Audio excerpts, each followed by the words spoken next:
In 3 years of its first flight, the Eagle has broken multiple records. It takes back all 8 time-to-climb records from the MiG-25, the very fighter it had initially been designed to beat. With performance levels like these, other countries are quick to express interest in acquiring F-15s. Israel is the first foreign power allowed to buy it, and the experience of one Israeli pilot soon proves how durable the F-15 can be. Captain Zvi Nadavi experiences a pilot's worst nightmare when a training exercise goes horribly wrong. He is flying a simulated airfield defense mission and is tasked with intercepting hostile aircraft when disaster strikes. I saw what in hindsight was the number 3, which is the leader of the rear pair, and he was upside down, and I was at around 14,000 feet, and I shot a missile. Even though he was upside down, he continued to go up. And I was like this, so it was stomach to wing. We couldn't see each other. And we collided.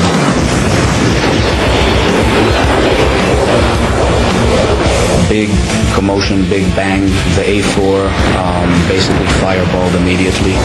And I found myself with maybe 30 degrees nose down attitude, and the aircraft was spinning.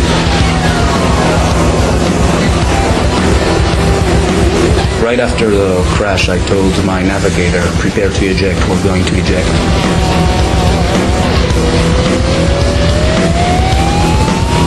I opened afterburner, which is a totally opposite instinct when you're spinning towards the ground. Then the roll slowly stopped, and slowly I was able to bring the nose back up. I told my wingman to come close and to inspect me. There was a huge spray of fuel that was being drawn out of the wing, and it basically camouflaged what was going on there. Nadavi survives the mid-air collision. He is 10 miles out from the nearest airfield and hopes to still land safely. But the pilot cannot see what has happened behind the spray of leaking fuel. His F-15 has been so badly damaged in the collision that he is flying on just one wing. Finds himself flying a seriously damaged F-15. Somehow, he is able to regain control over his aircraft and attempt a landing. I approached the airfield. I crossed the threshold where usually in an F-15 you cross at 130 knots. I crossed at anywhere between 250 to 260 knots. Was landing at approximately twice the normal landing speed.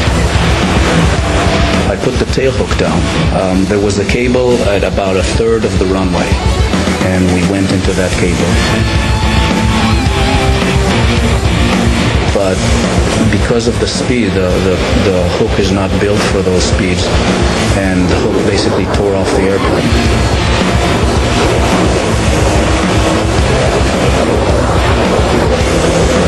We stopped maybe 20 feet short of the barrier. As I was running at the last 50 knots, bleeding off, my wingman said, "You're not going to believe what you flew on." And I opened the canopy, and I reached back to shake the hand of the navigator. And as I was reaching back, that was the first time that I looked and I saw that I didn't have a wing on the right-hand side. It's highly likely that if I would have seen it clearly, I would have ejected, because it was obvious you couldn't really fly an airplane like that. I don't think any other aircraft could have taken that amount of damage, or that portion of its flight surfaces removed, and continued to bring us home safely.